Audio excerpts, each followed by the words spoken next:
죽은 자를 살리는 하나님이란 제목으로 은혜를 나누고자 합니다. 인간은 태어날 때부터 그 생명을 말살해버리려는 죽음과의 투쟁을 피할 수가 없습니다. 70에서 80여 년을 살아가면서 일시도 죽음의 그림자를 완전히 벗어난 적이 없고 종구에 가시는 죽음의 프로가 되어버리고 맙니다.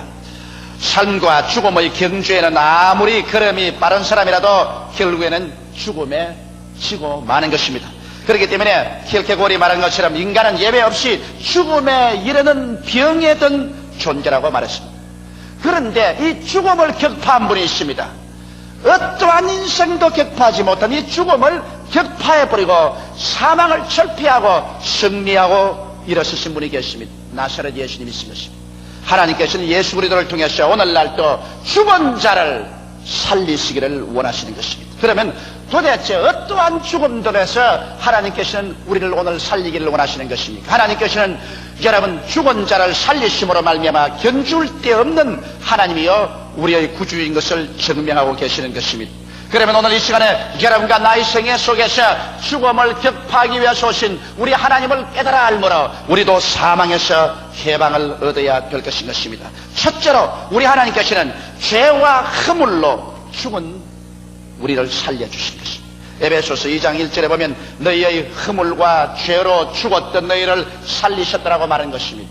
오늘 세상 사람들이 좋은 옷을 입고 좋은 음식을 먹고 영양실조에 걸리지 아니하고 비둥비둥하게 살이 쪄서 살고 있는 것 같지만은 그러나 그 속 사람은 완전히 처절하게 죽어서 무덤 속에 들어있는 것입니다. 사람의 영혼이 왜 처절하게 죽었느냐? 사람의 영혼이 죽었기 때문에 하나님의 형상과 모양대로 지음을 받았음에도 불구하고 하나님과의 대화가 끝이고 영적인 신령한 눈이 보이지 아니하고 신령한 귀가 들리지 아니하고 신령한 마음이 깨달아지지 아니함으로 말미암아 사람은 존귀하나 멸망하는 짐승같이 육신의 속에서 살다가 멸망해버리고 마는 것입니다. 우리 아담과 하와가 하나님의 형상과 모양대로 처음 지음을 받았을 때는 그러한 존재로 지음받지 않았었습니다. 그는 하나님의 생명을 받아서 그는 신령한 눈을 떠서 하나님을 배웠고 신령한 귀가 열려 하나님 말씀을 듣고 신령한 마음이 있어 하나님과 서로 이해하고 하나님과 교제하며 깨된 동산에서 하나님과 손을 잡고 동행하였습니다. 그래서 하나님은 아담과 하와의 친아버지가 되시고 또 아버지는 아담과 하와를 친자녀로 사랑하셨습니다. 그러나 하나님께서 동산의 모든 실과는 다 먹되 선악을 하는 실과는 먹지 마라. 먹는 날에는 너희가 죽으려고 했는데 이것을 기회로 사탄이 꿰일 때 그 꿰임에 빠져서 그만 하나님의 금단의 열매를 따먹고 하나님의 명령을 거역하고 하나님의 권위를 짓밟고 하나님께 반역의 죄를 짓고 마는 것입니다. 그 결과로 하나님이 말씀하신 대로 아담과 하와의 속사람은 즉시로 죽어버리고 말았습니다. 영의 눈이 죽어버리고 영의 귀가 죽어버렸었습니다. 영의 마음이 죽어버렸었습니다. 그는 영적인 세계에서 쫓겨나고 마는 것입니다. 에덴에서 쫓겨났다는 것은 영의 세계에서 쫓겨난 것을 말합니다. 그때로부터 시작해서 그들은 육신에 속한 사람이 되고 말한 것입니다. 그들은 육신의 눈으로 보고 귀로 듣고 냄새 맡고 맛보고 손으로 만지는 물질적인 감각적인 세계 이외에는 알 수가 없게 된 감각적인 존재가 되어버리고 말한 것입니다. 그러므로 아담과 하와의 후손들은 모두 다 아담이 에덴에서 쫓겨난 이후로 나왔기 때문에 모두 다 그 영이 죽은 상태에서 태어납니다. 홍 심은 데 콩나고 팥 심은 데 팥나는 것처럼 아담으로 심으시니 모두 다 아담으로 태어나셔 아담의 후손인 여러분과 나는 어머니 뱃속에서부터 영이 죽어서 이미 출생하는 것입니다. 그러므로 세상에 태어나시다 육신의 정욕, 안목의 정욕, 세상의 자랑, 물질적인 세계만 알지 신령한 세계에 대해서는 철저히 죽어버린 것입니다. 그러므로 원죄와 자범죄로 죽은 후손들 우리들을 살리기 위해서 하나님께서 그 아들 예수 그리스도를 보내주신 것입니다. 에베소서 2장 4절로 6절에 보면 긍휼에 풍성하신 하나님이 우리를 사랑하신 그 큰 사랑을 인하여 허물로 죽은 우리를 그리스도와 함께 살리셨고 너희가 은혜로 구원을 얻은 것이라 또 함께 일으키사 그리스도 예수 안에서 함께 하늘에 앉히시니라고 말씀하고 있는 것입니다.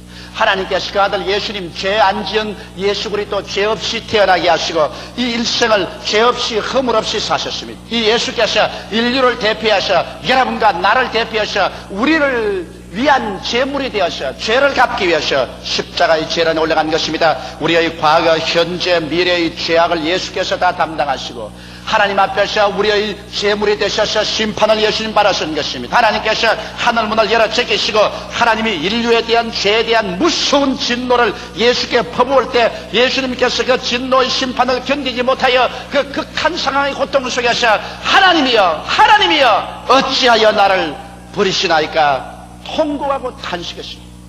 처절한 고통과 죽음에서 우리의 죄를 청산하고 사흘낮 사흘밤을 땅속에서 지난 후에 주님 부활하셔서 승천하심으로 죄악과 사망의 세력을 주님께서 격파한 것입니다. 이러므로 하나님이 세상을 이처럼 사랑하사 독생자를 주셨으니 누구든지 저를 믿으면 멸망하지 않고 영생을 얻으리라. 이 영생이란 바로 오늘날 하나님의 생명을 말하는 것입니다. 이제는 남녀노유 빈부 귀천할 것 없이 동서양인을 막론하고 죄를 지었음에도 불구하고 못났음에도 불구하고 버림을 받아야 마땅함에도 불구하고 예수 그리스도 앞에 나와서 그리스도를 구주로 모시면 영생이 들어오게 되는 것입니다. 하나님의 생명을 받아 하나님의 자녀가 되고 용서를 받고 의롭다함을 입어 죄를 안 지은 상태로 인정해주고 하나님 앞에 부끄럼 없이 설 수 있는 자격을 얻고 하나님의 성령이 우리 속에 와서 우리의 영을 살려놓으심으로 말미암아 눈을 떠서 볼 수 있게 되고 귀를 열어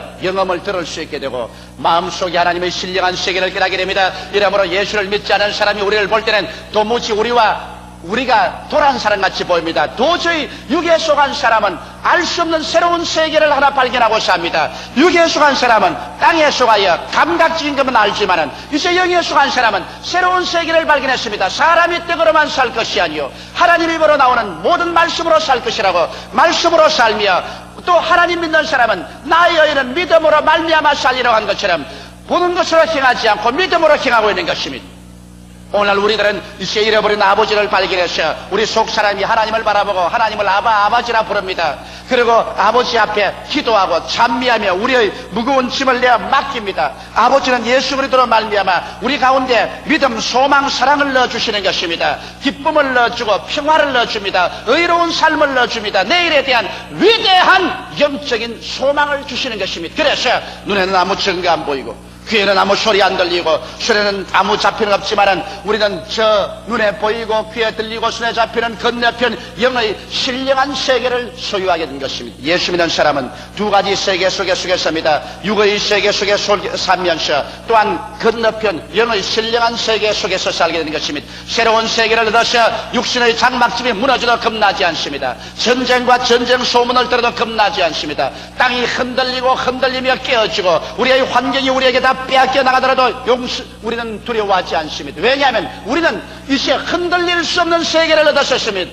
빼앗길 수 없는 세계를 얻었습니다. 사라지지 않은 미래를 갖고 있는 것입니다. 우리는 눈물과 건심과 탄식과 죽음과 이별하는 것이나 고관한 것이 없는 위대하고 영원한 세계의 시민이 되었기 때문에 행인과 나그네와 같이 잠시 세상을 지나가면서 여러 가지 우여곡절을 당하지만은 두려워하지 아니하는 것입니다. 이것이 바로 하나님께서 여러분과 나에게 위대한 생명을 주신 연유인 것입니다. 하나님은 죄와 허물로 죽은 우리를 예수 안에서 한 사람 한 사람 살려주셨습니다. 오늘 예수 믿고 구원받았다는 이 특권은 여러분 세상에 어떠한 지위나 명예나 권세나 국이나 영화로서 견줄 데가 없는 것입니다. 이러한 것은 잠시 있다 다 썩어지고 사라질 것밖에 없습니다. 모든 인생은 풀과 같고 그 영화는 풀의 꽃과 같다. 풀은 시들고 꽃은 떨어지고 마는 것입니다. 그러나 예수 안에서 얻은 이 영의 신령한 생명은 여러분과 나를 하여금 영원히 살고 영원한 영광 속에 들어가도록 해주는 것이므로 오늘 예수를 믿는 사람은 이로 말미암아 기뻐하고 감사하는 자 되시기를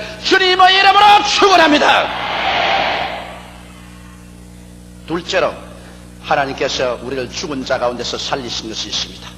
우리가 예수 믿고 하나님 품에 안겼음에도 불구하고 우리 인간은 인본주의적 아집을 가지고 하도 오래 살았기 때문에 이 인간 아집을 죽이지 아니하면 안 됩니다. 여러분 육신의 사람이 죽어야 하나님이 신령한 사람으로 부활시키는 것입니다. 이렇기 때문에 예수 믿고 난 다음에 하나님께서 일면으로 성령을 보내셔서 축복을 주면서 타면으로 하나님께서 시험을 당하게 하시고 환난을 당하게 하시고 고통을 당하게 하시며 막다른 골목으로 밀어넣고 불을 통하고 물을 통하게 하셔 여러분을 깨뜨리는 것을 여러분 체험했을 것입니다. 예수를 믿고 났는데 왜 이렇게 불같은 시험이 다가오냐고 탄식한 사람 되실 것입니다. 이것은 여러분과 내가 아집이 죽어야 되는 것입니다. 깨어지고 죽지 않는 사람을 하나님이 순종과 믿음의 신령한 사람으로 살려주실 수가 없는 것입니다. 그렇기 때문에 예수 믿으면서도 아집이 깨어지지 아니하고 조그만 시험과 환난이 다가와도 반발하고 고함치가는 사람은 신령한 삶으로 크게 부활하지 못하기 때문에 하나님께서 많은 분량의 믿음을 줄 수 없고 하나님의 큰 은혜를 받을 수가 없는 것입니다. 우리가 성경에 보면 우리의 믿음의 조상 아브라함도 제일 처음에 부름을 받았을 때 그는 아집이 죽지 않는 하나님의 사람이었습니다. 그렇기 때문에 하나님께서는 아브라함을 깨뜨리고 죽였었습니다. 아브라함에 나타나셔서 너희 전토 친척 아비집을 떠나 내가 네게 지시할 땅으로 가라고 했는데 이 하나님의 말씀을 전적으로 믿고 순수하게 순종한 아브라함이 아닙니다. 그는 아집이 있어 자기 생각대로 하나님 말씀을 해석하고 하나님은 자기를 도와주는 분으로 생각했지 하나님께 깨어져서 순종하지 않았습니다. 그는 전토를 떠나지 않으셨습니다. 그는 전토에서 모든 살림을 다 끌어모으고 종들을 다 끌어모았습니다. 친척 아비집을 떠나라고 했는데 친척과 아비집인 조카 롯을 데리고서 그래서 보무도 당당하게 가나안 땅을 했었습니다. 그는 하나님께 순종하는 것 같지만 실상은 하나님께 순종한 것이 아니라 자기 아집대로 행한 것입니다. 그래서 하나님께서는 아브라함을 깨뜨리기로 작정하시기 때문에 가나안 땅에 오자마자 그가 당면한 것은 막다른 골목이었습니다. 하나님께서 저주하시며 기근이 다가오고 한발이 다가와서 산천 초목이 다 불타고 물 한 방울 없고 모든 짐승들은 다 굶어 죽고 모든 종들은 다 도망치고 먹을 것과 있을 곳이 없어 처절한 절망에 처했습니다. 그러자 그의 사례는 몸이 허약해지고 조카는 밥 달라고 울고 절망에 처했습니다. 그럴 때 거기에서 깨어졌으면 좋은데 아집이 살한 사람은 어려운 문제를 당하면 깨어지지 않고 끝까지 자기 수단과 방법을 사용해 봅니다. 아브라함은 그러므로 하나님이 가라고도 안 했는데 그는 애굽으로 살려 내려가기로 작정했습니다. 인간의 수단과 방법을 동원하는 것입니다. 그래서 내려가면서도 말이야 자기 아내 보고 당신은 이쁜 여자라 사람들이 당신을 취하고 나를 죽일 테니까 이제부터 나의 아내라고 하지 말고 나의 동생이라고 하라. 그래서 애굽에 내려가자 사라의 미모가 온 사람에게 알려지자 사람들마다 그것을 말했습니다. 그러나 아브라함 보고 오빠라고 하니까 그 소문이 곧 바로에게 들어가서 바로는 아브라함에게 신청하여 아브라함의 아내가 바로의 아내로 시집을 가게 된 것입니다. 자기 아내조차 시집을 보내고 난 다음에 그 다음에 혈혈단신 남아가지고서 애굽에서 사는 생활이란 참담하고도 처절한 낭패였습니다. 가나안에서 당한 낭패, 애굽에서 당한 수치와 모욕, 이러한 것이 아브라함을 하여금 자기 자신의 수단과 방법이 깨어지게 했던 것입니다. 자기의 수단도 방법도 인간의 자랑도 다 깨어지고 그제서 아브라함은 회개하고 흥하든지 망하든지 성하든지 쇠하든지 살든지 죽든지 주의 뜻대로만 하시옵소서. 아브라함의 그 아집이 애굽에서 완전히 죽어 장성이 되자마자 하나님께서는 신령한 아브라함, 하나님께 순종하고 믿는 아브라함으로 살려 일으킨 것입니다. 그러자 하나님께서 그 신령한 아브라함을 통해서 역사하셔서 다시 자기 아내를 찾고 가나안 땅에 들어와서 그래서 하나님 가나안을 축복으로 주었습니다. 아브라함이 얼마나 깨어졌던지 나중에 100세 낳은 아들 눈 속에 넣어도 아프지 않을 그 아들을 하나님께서 잡아다가 모리아산에서 번제로 제물을 드리라고 할 때 그는 추호도 인간의 수단과 방법을 쓰지 않고 추호도 질문도 하지 않냐고 그대로 믿음과 순종으로 그 아들 데리고 사흘 길을 걸어가서 모리아산에 올라가 제단 쌓아놓고 그 아들을 묶어서 칼로 잡아 죽이려고 하는 것이면 천사가 간이 안 했었으면 이삭은 죽었을 것입니다.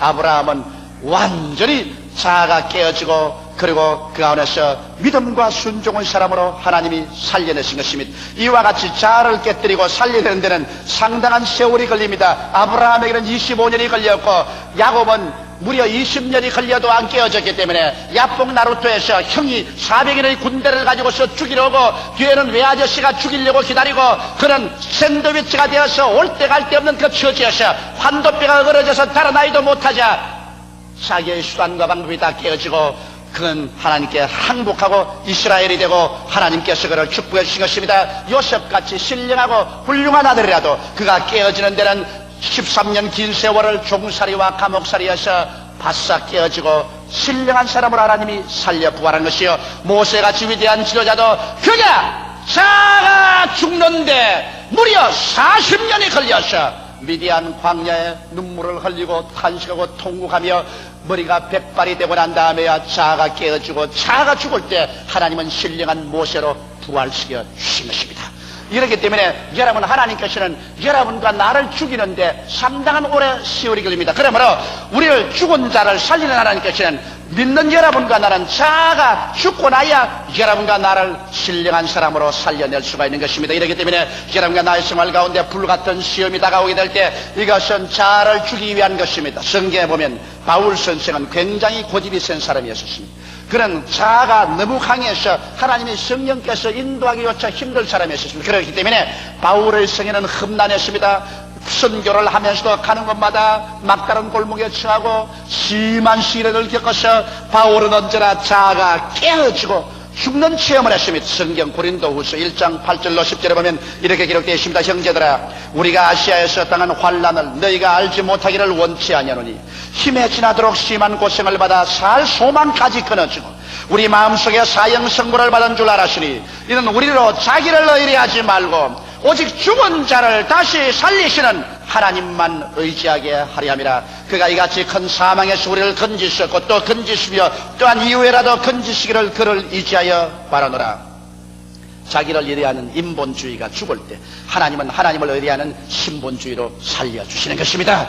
이렇기 때문에 사랑하는 성도 여러분, 여러분에게 불시험이 다가와서 여러분을 깨뜨리려고 할 때 여러분께서 이상한 일 당한 같이 통곡하지 마십시오. 바로 여러분이 그때 깨어져야 되는 것입니다. 자아를 죽여버려야 됩니다. 그래야 하나님께서는 죽은 자를 살리는 역사로서 아브라함과 이삭과 야곱같이 신령한 사람으로 주께서 살려주시는 것입니다. 내가 신령한 사람으로 살아나면 살아날수록 하나님께서는 더 많은 믿음의 분량을 부어주셔서 위대한 하나님의 사역에 종사할 수 있게 만들어주시는 것입니다. 이러므로 우리 하나님께서는 죽은 자를 살리는 그 역사로서 오늘날에도 수많은 성도들 가운데 한 면으로 하나님은 사망으로 역사하여 주셔서 자아를 죽이시고 다른 면으로서는 신령한 순종과 믿음의 사람으로 살리는 역사를 성령으로 계속하고 계신 것입니다. 셋째로 우리 하나님께서 죽은 자를 살린다는 것은 육체의 죽음에서 부활로 살리심을 말씀하는 것입니다. 과학과 의학의 발전으로 인간의 수명이 퍽 길어졌으나 그러나 대개 100년 안쪽에 반드시 죽습니다.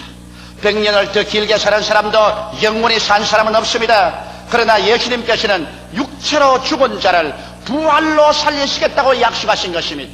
오늘날 어느 종교에도 사람이 죽고 난 다음 부활로 살리겠다는 약속은 기독교밖에 없습니다. 그리고 또 어느 위대한 지도자라도 자기 스스로 구원자라고 하더라도 죽었다가 살아난 사람은 예수밖에 없는 것입니다. 예수님께서는 스스로 죽은 자 가운데서 부활하심으로 우리 모든 인생들을 부활시키겠다는 증거를 보여주신 것입니다. 성경 말씀 보면 고린도전서 15장 12절로 19절에 그리스도께서 죽은 자 가운데서 다시 살아나셨다 전파되었거늘 너희 중에 어떤 이들은 어찌하여 죽은 자 가운데서 부활이 없다 하느냐. 만일 죽은 자의 부활이 없으면 그리스도도 다시 살지 못하였으리라. 그리스도께서 만일 다시 살지 못하셨으면 우리의 전파하는 것도 헛것이요 또 너희 믿음도 헛것이며 또 우리가 하나님의 거짓 증인으로 발견되리니 우리가 하나님이 그리스도를 다시 살리셨다고 증가하였습니다. 만일 죽은 자가 다시 사는 것이 없으면 하나님이 그리스도를 다시 살리시지 아니하셨으리라. 만일 죽은 자가 다시 사는 것이 없으면 그리스도도 다시 사신 것이 없을 것이요 그리스도께서 다시 사신 것이 없으면 너희 믿음도 헛되고 너희가 여전히 죄 가운데 있을 것이요 또한 그리스도 안에서 잠자는 자도 망하였으리니 만일 그리스도 안에서 우리의 바라는 것이 다만 이성뿐이면 모든 사람 가운데 우리가 더욱 불쌍한 자리라.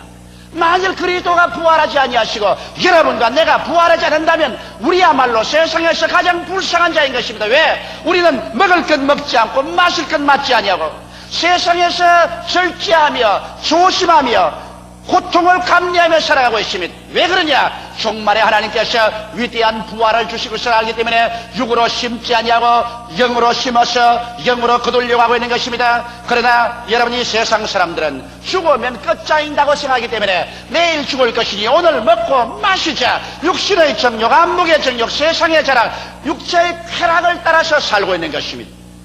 그러나 그리스도께서 죽은 자 가운데서 부활하셔서 부활의 첫 증거가 되었으므로 오늘날에 와서 육체로 심는 자는 썩어질 것으로 거두고 영으로 심는 자는 영성으로 거두게 되어 있는 것입니다. 이러므로 여러분과 나는 이제 하나님의 능력으로 장차 부활의 몸으로 일어날 것입니다. 어떤 사람들이 이렇게 묻습니다. 사람이 부활하면 어떻게 부활하나요? 성경 고린도전서 15장 42절로 44절에 죽은 자의 부활도 이와 같으니 썩을 것으로 심고 썩지 아니할 것으로 다시 살며 욕된 것으로 심고 영광스러운 것으로 다시 살며 약한 것으로 심고 강한 것으로 다시 살며 육의 몸으로 심고 신령한 몸으로 다시 사나니 육의 몸이 있은즉 또한 신령한 몸이 있느니라.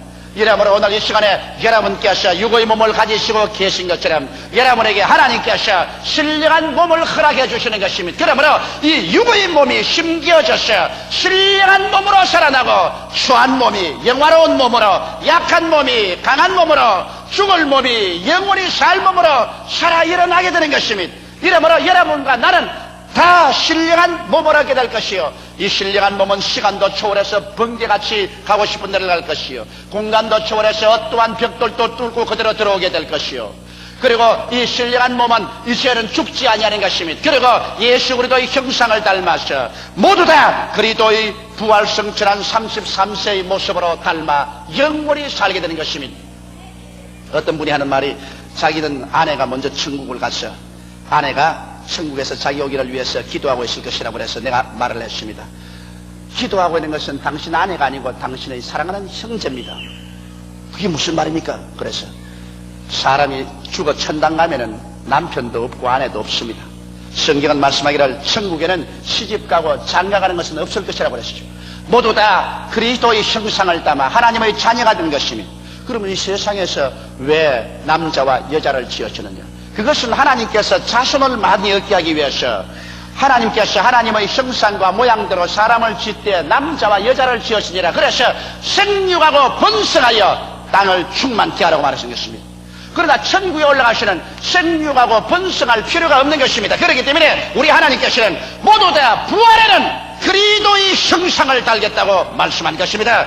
이래서 우리는 모두 다 하나님의 아들들로서 천당에 올라가면 하나님의 딸은 없는 것입니다.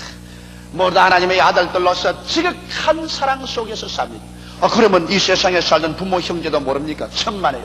이 세상에서 같이 지냈던 부모 형제 부부 자녀들은 천당에 가서 그대로 다 알고 도저히 상상할 수 없을 만한 더욱 친밀성을 가지고서 천국에서 우리가 다 살게 될 것입니다. 이러기 때문에 여러분, 우리 예수 믿는 사람들은 하나님께서 죽은 자 가운데서 부활을 주실 것을 기대할 때 얼마나 소망찬지 모릅니다. 그러면 언제 이 부활이 올 것이냐고 묻는 사람들이 있습니다. 성경은 말씀하기를 주께서 호련과 천사장의 고함과 하나님의 나팔로 진이 하늘로 쫓아와 강림하실 때 주 안에서 죽은 자들이 먼저 일어나고 살아남은 우리들도 변화되어 공중으로 끌려 올라갈 것이라고 말한 것입니다. 그러므로 그리스도의 재림날에 여러분과 나는 다 부활할 것입니다. 그리스도의 재림은 우리 눈앞에 육박해 왔습니다. 오늘날 주님께서 말씀한 대로 말세에는 주께서 저체 지진과 기근이 있고 자연의 변화가 있을 것이라고 말했는데, 여러분 오늘 볼 때 이 기상대에서 오늘날 천기 예보도 할 수가 없습니다. 미국 같은 나라는 눈이 안 오던 저 남부 지방에 영하 40도까지 휘몰아칩니다. 이거 전에 없던 기상 변화입니다. 유럽은 이 추운 겨울에 더워서 수영을 하고 있고, 내가 최근에 이야기를 들으니까 일본 오사카에도 눈이 왔는데 많은 사람이 눈에 넘어져서 병원에 입원하라고 구급차가 바쁘다고. 왜냐하면 여기까지 눈이 온 적이 없으니까 눈으로 걷는 연습이 안 돼가지고서 눈이 오니까 처음 눈으로 걸으니까 모조리 미끄러지는 거라. 이와 같이 기상이변이 너무 많이 생겨가지고서 홍수가 지든지 그렇지만 한발이 오든지 이런 기상변화를 통해서 이 땅이 고통을 당하고 몸부림을 치고 있습니다. 하나님께서 이 세상을 이제 마지막 마치게 하실 것이라는 예고를 보여주고 있는 것입니다. 나라가 나라를 대지가 일어나고 민족이 민족을 대지가 일어납니다. 미국과 소련은 초강대국으로서 서로서로를 견제하기 위해서 핵폭탄을 끊임없이 만듭니다. SS-20이니 SS-21이니 크루스 미사일이니 온갖 무서운 무기들이 계속해서 산적돼 가고 있는 것입니다. 이렇게 서로 불신하고 서로 두려워하고 서로 미워하는 세계, 어떠한 미추갱이가 단추 하나만 노린다면 이 지구는 수십 번이고 폭발하고 멸망해버리고 말 것인 것입니다. 그러므로 여러분, 이 역사는 이대로 내버려 놓아도 멸망하고 말 것인데 하나님은 이 모든 것을 심판의 날을 위해서 예비하고 있는 것입니다. 그러나 이 어물하고 처참한 이러한 환경 가운데도 기쁜 소식이 있습니다. 왜냐하면 하나님께서 말세 남종과 여종 모든 육체에게 성령을 비와 같이 부어주겠다고 약속하신 것입니다. 왜냐하면 신랑이 오기 전에 신부가 단장을 해야죠. 신랑이 오는데 신부가 단장을 하면 어떻게 합니까? 이러므로 하나님의 교회 그리스도의 신부들을 단장하기 위해서 말세에는 성령을 보내셔서 잠에서 깨어나며 회개하고 신령한 은혜 속에 들어가게 하는 거대한 부흥의 운동이 일어나게 되는 것입니다. 이러므로 오늘날 세속화 운동이 온 세계를 꽉 들어 참과 동시에 성령 운동도 일어나서 1900년부터 성령이 비와 같이 부어짐으로 가톨릭이나 신교나 할 것 없이 주를 찾는 사람들마다 성령으로 충만하게 역사하고 있는 것입니다. 이러므로 우리는 최후의 부흥의 시기에 도달한 것입니다. 오늘 이 한 세대 동안에 하나님께서는 온 세계에 걸쳐서 전에 보지 못한 가장 위대한 성령의 부흥이 일어나게 할 것입니다. 그리고 이번에는 교회를 중심으로 부흥이 나서 교회마다 사람들이 입주 여지가 없이 꽉 들어 찰 것입니다. 왜? 교회가 그리스도의 몸된 것이요 바로 그리스도의 신부이기 때문에 하나님께서는 교회를 부흥시키고 교회를 단장시켜서 그래서 주님께서 일시에 보좌에서 일어나서 이제 세상이 종말이 났다고 외치게 되실 것입니다. 그날에는 두 사람이 맷돌을 가다가 한 사람은 들려 올라가고 한 사람은 남을 것이요 두 사람이 밭을 갈다가 한 사람은 올라가고 한 사람 남을 것이요 두 사람이 잠을 자다가 한 사람은 들려 올라가고 한 사람 남을 것입니다. 이것은 왜냐? 지구가 둥글다는 것을 의미합니다. 영국에서 맷돌 갈면 유대나라에서는 아침밥 지어 먹을 때 맷돌 갈아서 지어 먹습니다. 영국에서 아침에 맷돌 갈면 미국에서는 잠을 자면 한국에서는 대낮에 밭에 가서 일을 합니다. 그러므로 벌써 예수님 당시에 지구가 둥글다는 것을 말하고 있는 것입니다. 전 세계에서 일시에 주의 부르심을 받아서 우리는 부활해서 올라갈 것입니다. 세상아 잘 있거라 나는 가노라. 7년 환난 일기 전에 나는 가노라. 세상의 시달림도 이제 끝나고 할렐루야 이 하루를 기다렸도다. 그래서 우리는 눈물과 근심과 탄식을 뒤에 제껴놓고 우리는 새하늘을 갑니다. 여러분, 이 세상은 너무 병들고 너무 낡고 너무 깨어지고 너무 처참하게 되기 때문에 어떠한 사람이 와도 이 세상을 수선할 수 없습니다. 어떠한 정치가나 군사 전문가나 사업가가 와도 이 남마와 같이 된 이 세상을 다시 수선할 수 없습니다. 이 세상은 불타기 위해서 예배되어 있는 것입니다. 성경은 말하기를 하늘이 큰 소리로 떠나가고 땅이 열렬한 불에 녹아지려니와 우리는 의의 거하는 새하늘과 새 땅을 보는도다라고 말하고 있는 것입니다. 그곳에는 눈물이 없습니다. 근심이 없습니다. 탄식이 없습니다. 죽음이 없습니다. 이별하는 것이 없습니다. 공하는 것이 없습니다. 여러분과 내가 그리스도와 함께 영원 무궁토록 살게 될 것입니다. 이러므로 우리는 행인과 나그네와 같이 이 땅을 지나갑니다. 여러 가지 우여곡절을 겪으면서 풍파와 시련을 겪으면서 가지만 두려워하지 않습니다. 왜냐하면 우리는 이 땅에 영원히 거할 처소가 없고 우리의 영원한 도성이 하늘에 있기 때문인 것입니다. 이 땅에 사는 동안 열심히 주를 섬기고 있는 힘을 다하여 그리스도의 복음을 전가하다가 주님 오라 하시는 그날에 그리스도 앞에 가서 우리는 영원히 또 영원히 매일같이 새로워지는 즐거움 속에서 주와 함께 살게 될 것입니다. 이것이 바로 우리 하나님께서 여러분과 나에게 주는 생명인 것입니다. 죽은 자를 살리신 우리 하나님께서 오늘 이 시간에도 예수 그리스도를 통해서 여러분의 심령을 살리고 여러분을 신령한 사람으로 살리고 여러분의 육체를 부활로서 영원히 살리기 위해서 이 시간에 두 손을 내밀고 여러분을 초청하고 있습니다. 수고하고 무거운 짐진 자여 다 내게로 오라. 내가 너희를 편히 쉬게 하리라고 말씀하고 있는 것입니다. 우리 주체하지 말고 이 예수 그리스도에게 뛰어나가서 우리의 현재와 미래와 영원한 삶을 내어 맡기는 여러분이 되시기를 주의 이름으로 축원합니다. 다 같이 고개 숙여 기도드리겠습니다. 사랑이 많으시고 거룩하신 아버지, 우리에게 이렇게 소망찬 하나님을 주신 것을 감사합니다. 우리는 다 죄짓고 불의하고 추악한 늑마 같은 인생들인데 어찌하다가 웬 말로 하나님의 부르심을 받았는지 말로 형용할 수가 없습니다. 하나님은 죽은 자를 살리신다고 했는데 이미 예수 그리스도로 말미암아 우리 속사람 살려주셨고 예수로 말미암아 우리의 신령한 사람을 살려주셨고 이제 장차 육체의 부활을 우리는 기다리고 있사옵나이다. 하나님 아버지, 우리는 날이 갈수록 소망차고 세월이 갈수록 기쁨이 넘칩니다. 우리 아버지 하나님 이 시간 우리에게 절망은 없고 매일매일 더 밝고 맑고 환한 소망이 기다리고 있사오니 감사합니다.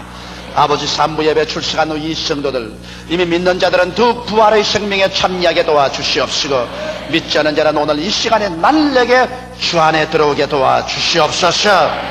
예수님 이름 받들어 기도하옵나이다. 아멘.